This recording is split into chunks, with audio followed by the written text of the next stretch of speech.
Oh man. Fuck. Hello guys, but I'm thinking about Alexa Bliss sometimes, man. She was a special character. I really do hope she doesn't quit WWE and just retires or something, because then I'll get really upset. Because, I don't know, man. I don't care what she did to Randy Orton. I'm not sure what she's going through in her life, but I gotta focus on this playoff shit, man. Like, I'm getting upset over people that I don't even like. I'm not even supposed to like Alexa and my character, but I don't know, something about this, it just doesn't feel right. Like, she might leave WWE and go to AEW, and then maybe WWE will lose their company to a different brand, you know what I mean? Like, I'm really starting to think she's not going to come back, honestly. Like, I think she'll just go to All Elite Wrestling and just say, screw it. Maybe I'll get more popular over there, sort of thing, because I just think she isn't doing good right now. And it's really making me mad, because she's great as a wrestler, because her size and her the size difference in every match she ever had is kind of weird. She's only 5'0", when in reality she's probably 4'11". They just don't want her to be embarrassed about her actual height, because there's no way she's 5'0". She's shorter than everyone she's ever competed with. So I don't know. Give me a comment down below on where you think Alexa Bliss might actually be going to after WWE, or whenever she does come back. I gotta turn up the volume here. So where do you guys think Alexa Bliss will go to if she does retire from WWE, or she does leave, or she's just that upset with the whole matches losing and Bray Wyatt bothering her when they're not even together anymore, Bray Wyatt and Alexa Bliss sort of thing. So yeah, it's just nothing's going right for people. Sometimes the fans are just getting tired of people losing. Escort. But yeah, I was actually crying on the balcony a bit because I was listening to a sad song called Nickelback, Far Away.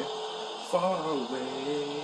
And I was like, man, she's just so far away from coming back to WrestleMania. Like, am I wrong? But WrestleMania is not the same without Alexa right now. Hasn't she missed like 2 WrestleManias in a row? Because I don't remember Alexa wrestling last year at Dallas, Texas, and when Brock Lesnar versed Roman Reigns for the Undisputed Championship. 2 titles on the line.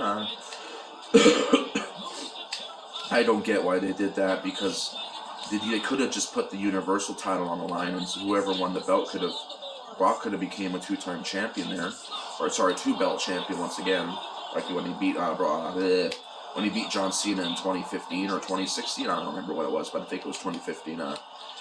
But that's when Super Cena died. I think that's what they titled it. Super Cena is dead. People are so funny, because Super Cena never dies. Super Cena will never freaking die. And I don't give a shit what anyone says. He's going to put Super Cena on when he versus Theory. Unless Logan Paul comes out and cheats, which I don't think he will, because he's having a match too with Seth Rollins this year at WrestleMania. So I don't know. I don't see Rollins winning that match, to be honest, because Logan Paul is just a freak athlete. Some people claim that he's on steroids, but he's way too small, Logan Paul. He's not that big to be on steroids, but I could be wrong. There's all sorts of steroids that can help you get bigger, or help you maintain your weight status.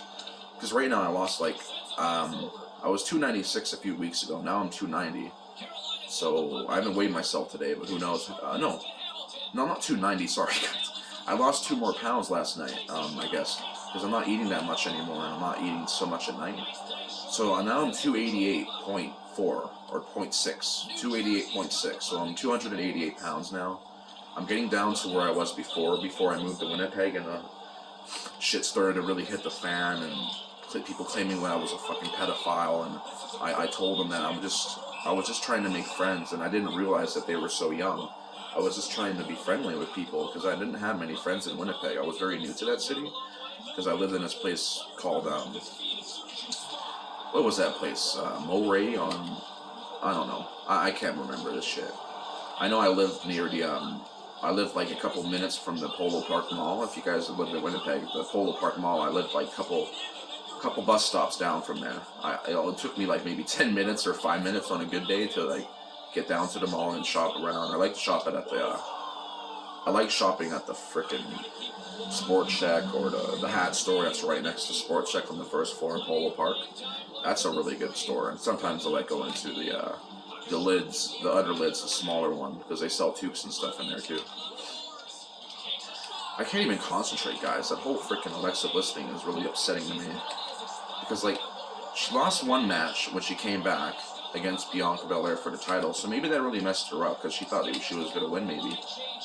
But they know they're going to lose anyway, or they know they're going to win eventually.